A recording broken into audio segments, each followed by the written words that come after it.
Once upon a time, on a bright and breezy afternoon, Peppa Pig and her family went on a picnic at Windy Hill. The sun was shining, the sky was blue, and the wind made the grass dance in waves.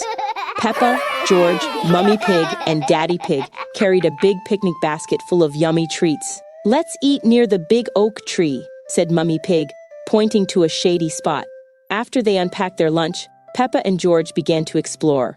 "I'm going to find treasures," said Peppa excitedly. George giggled. "Dinosaur?"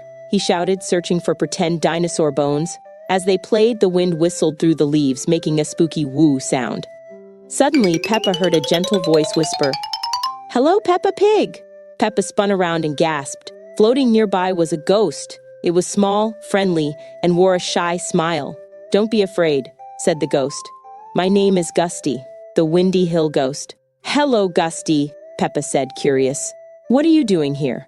"I've been here for many, many years," explained Gusty, "waiting for someone to help me finish a very important task." "What kind of task?" Peppa asked. "I need to plant a very special seed," Gusty said, holding up a tiny golden acorn. "Long ago, this seed was meant to grow into a great tree to shelter birds and bees, but I never finished my job." "Why not?" asked Peppa.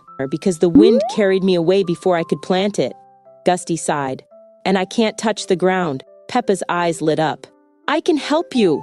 With George following close behind, Peppa took the golden acorn. "Where should we plant it?" "Under the biggest patch of sunlight," said Gusty. Peppa and George searched until they found the perfect sunny spot.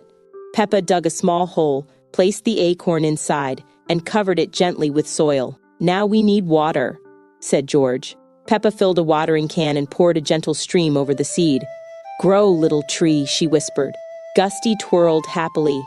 "Thank you, Peppa and George. You've done something very special. One day this tree will grow tall and strong, giving homes to animals and fresh air for everyone to breathe." "Really?" asked Peppa, her eyes wide. "Yes," said Gusty. "Trees help make the world healthy. They give us shade, food, and even help clean the air." Peppa clapped her hands. "I'm glad we helped." The wind blew a soft whoo again as Gusty began to fade. "Goodbye, Peppa. Goodbye, George. Thank you for your kindness." "Goodbye, Gusty." Peppa and George waved. When they returned to the picnic blanket, Mummy Pig and Daddy Pig smiled. "Did you have a fun adventure?" asked Daddy Pig. "Oh, yes," said Peppa. "We made a new friend and planted a tree to help the earth." "That sounds wonderful," said Mummy Pig. As the sun set and the wind gently swirled around them, Peppa looked toward Windy Hill and smiled.